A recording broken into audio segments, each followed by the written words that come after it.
Olá, seja bem-vindo, seja bem-vinda a mais uma aula do Seminário Teológico Crer é Também Pensar. Hoje iremos falar sobre o tema, a disciplina exegese. Exegese é uma palavra grega que significa extrair. Exegese, esta palavra tem como sentido tirar para fora.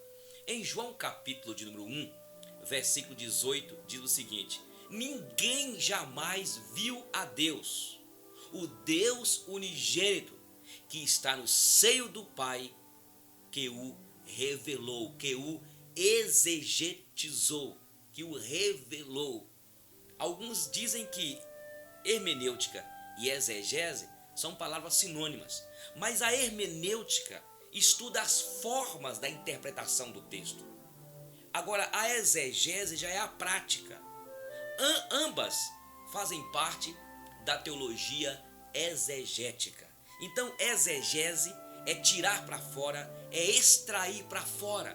Então, o pastor, o professor de escola bíblica dominical, para se ensinar a Bíblia, é preciso então ser um bom exegeta. E para ser um exegeta, precisamos de entender que a Bíblia é um livro divino humano. A Bíblia é divino humano. Deus utilizou mais de 40 coautores para escrever o que está na Bíblia. Então são 66 livros, 39 no Velho Testamento e 27 no Novo Testamento.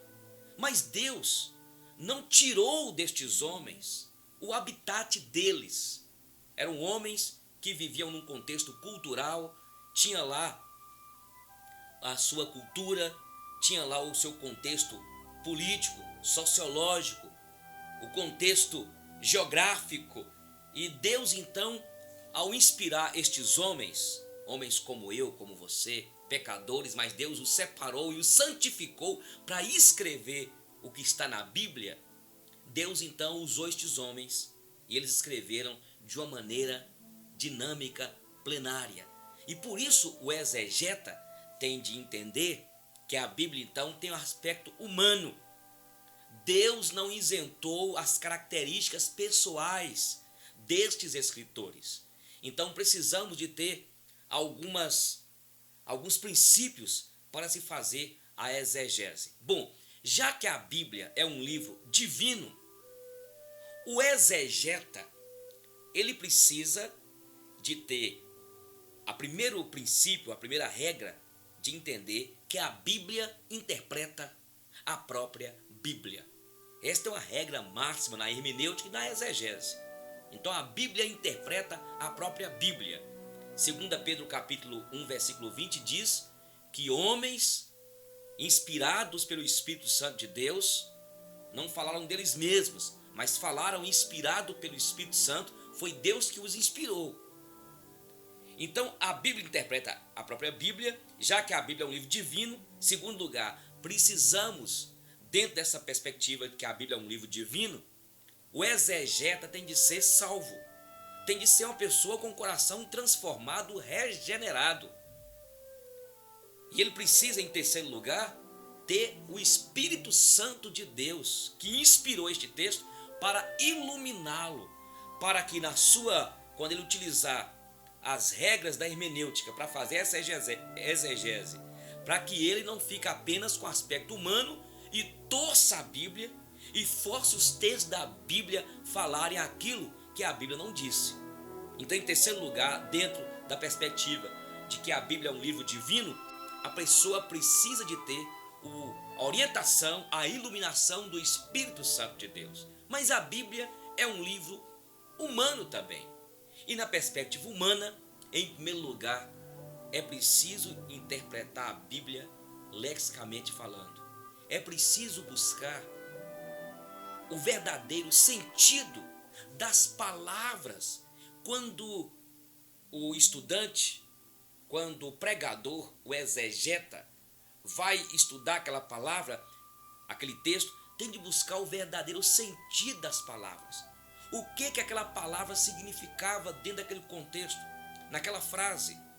E não tirar a frase ou a palavra da frase, mas ver qual era o verdadeiro sentido naquele momento. A Bíblia diz em Mateus: não se vende 2 pardais por um arce. O que significava arce? Era a menor moeda que existia no Império Romano. O que o Espírito de Deus, o que Deus queria dizer às pessoas com esta palavrinha dentro dessa frase? Entendeu? A Bíblia diz em João capítulo 2, versículo 1: filhinhos meus, eu vos escrevi para que não pequeis. Se todavia alguém pecar, temos um advogado junto ao Pai, Jesus Cristo justo. Ele é a propiciação. O que significa propiciação? Qual é o verdadeiro sentido desta palavra? O que significava? Vamos lá para o Velho Testamento. É uma palavra que está ligada ao templo, ligada à Arca da Aliança, quando Deus mandou Moisés construir aquela arca que simbolizava a presença de Deus, e sobre aquela arca tinha-se um propiciatório. Então, como que eu vou explicar nos dias de hoje que Jesus Cristo é a nossa propiciação?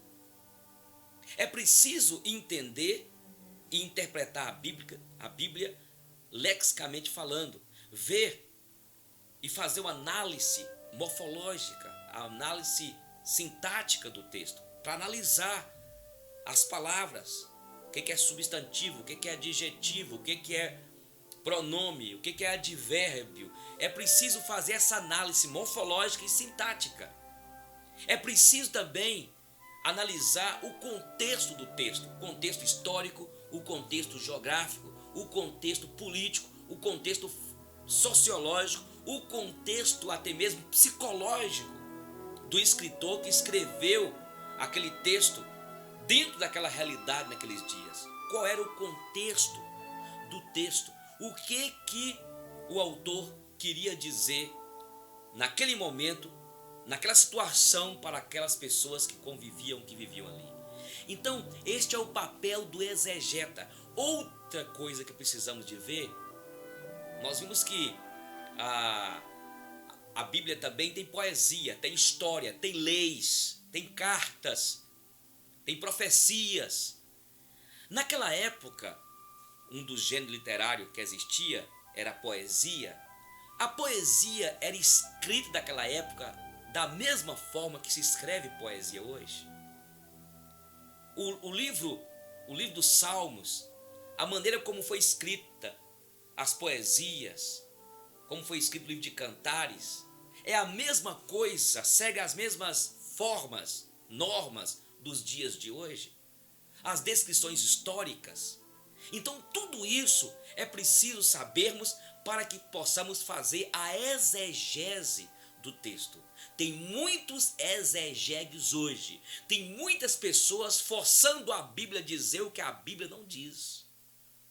Eu sempre falo que aquele seriado feito pela Globo, Odorico Paraguaçu, quando aquele capanga dele, aquela pessoa chegava e falava assim: ó, Odorico, mas Castro Alves quis dizer isso? E ele dizia o seguinte: ele não disse, mas queria dizer isso. Ou então ele não disse, mas deveria ter dito. Precisamos de seguir estes princípios para não fazermos as ovelhas de Deus tropeçarem.